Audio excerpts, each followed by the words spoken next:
Okay, the second step after you've linked to the JavaScript files is to link to the CSS files. And there it is. Now let's look at this link again. This link is looking for our CSS files inside of a folder called CSS. This is very similar to what we did with Lightbox. And as you see at the very end over here, you also see that this extension is not a valid HTML extension. That's an XHTML extension, so we're going to need to change that as well. So I'm not going to copy and paste this link. I'm just going to move that file that I got, the videobox.css. I'm going to move that into my root directory where my project is. And now I'm going to go to Dreamweaver and I'm going to link to that page through Dreamweaver. And why don't I do it manually? I like doing things manually. I'm just going to take that, I'm going to paste it, and what I need to make sure is I get the right name, and it says videobox.css. Okay, so let me make that video box and I'll save it, and let me go back and forth. And did I get a new tab over here? Yes, I did. And if I click it, there we go. Perfect.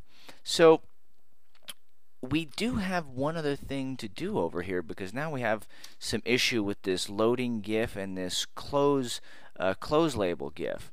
And if we look at the CSS that we just put in, you could see the association right there. Close label GIF, next label GIF. Yeah, there we go.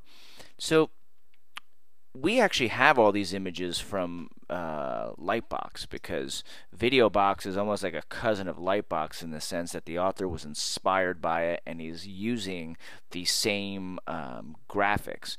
Now, from our CSS file, if we just look at where it is now, we put videobox.css in our root directory, and it's looking for an image called loading.gif, and it expects it to find it in the same directory as it's in.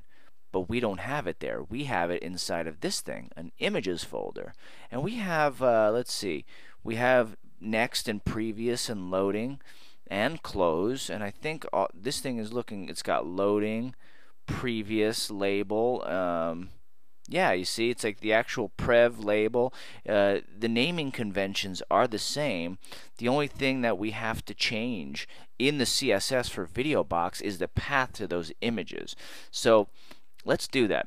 I'm just going to go into the CSS document, and anywhere where I see URL looking for a GIF image, I'm going to put images and then the /. And there we go. And I'm going to go down the way and look at everywhere where it says that and add it.